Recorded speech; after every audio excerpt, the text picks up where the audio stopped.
Developing this morning, reaction to President Biden striking a defiant tone in an address rallying allies and declaring that Russia would never prevail in its war in Ukraine. Our support for Ukraine will not waver. NATO will not be divided, and we will not tire. Joining us now with more on the significance of the president's speech is Matthew Schmidt, professor of national security and political science at the University of New Haven. He joins us live this morning from Kyiv. Good morning, Professor. Thank you for your time. Good morning.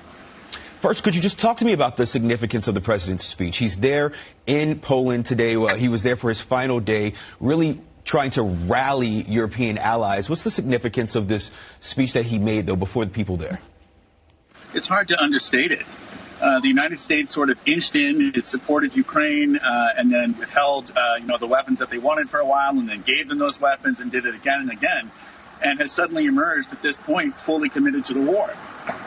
This is a kind of victory for Ukrainians already, whatever happens on the battlefield, because it's a welcoming from the leader of the West, from the President of the United States, saying essentially that Ukraine is a full member. It shares its values, it shares its institutions, and the president of the most powerful military in the world is committing his support to Ukrainian victory. Absolutely. Now, this comes, though, as President Putin has decided to pull out of the New START treaty, that nuclear arms treaty that gave us access to be able to see how many nuclear warheads they had. Would you consider him pulling out of the treaty an escalation of sorts? Not really. It's purely a political move. He hasn't been cooperating with the treaty for years, so we haven't had that access, and we've been developing our technical capabilities to do what we need to do to monitor Russian nuclear forces for years anyway. So that will keep going the way it's been going.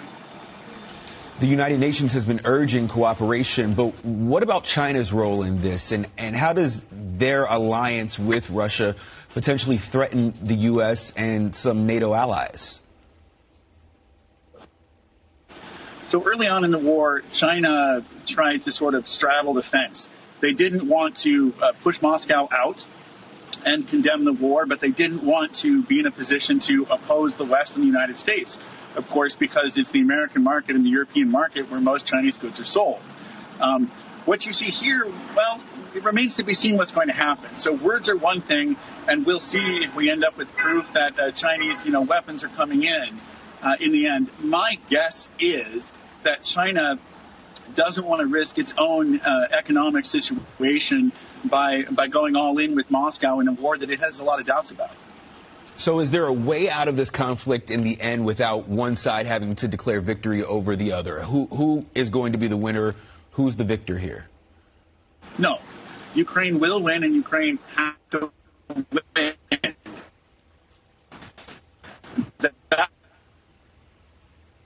I think we're having some technical difficulties right now. From the entirety of... Can you hear me? Are you okay? Perfect.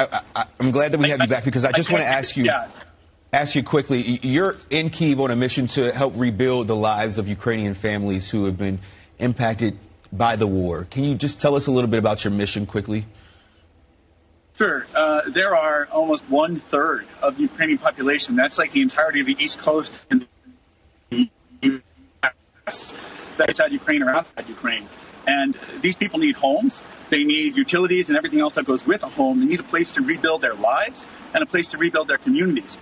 Ukraine will win the war on the battlefield, but winning the peace in the long term is going to take a much bigger commitment, and that has to start now. It can't wait until the guns fall silent. The Marshall Plan in World War II got started, the planning got started before the war was over, and we need to be doing the same thing in Ukraine. Absolutely. It's going to take an international effort to help all of the people there. Matthew Schmidt, Associate Professor of International Affairs and National Security from the University of New Haven. Thank you for being here, and please stay safe. Thanks, Ed.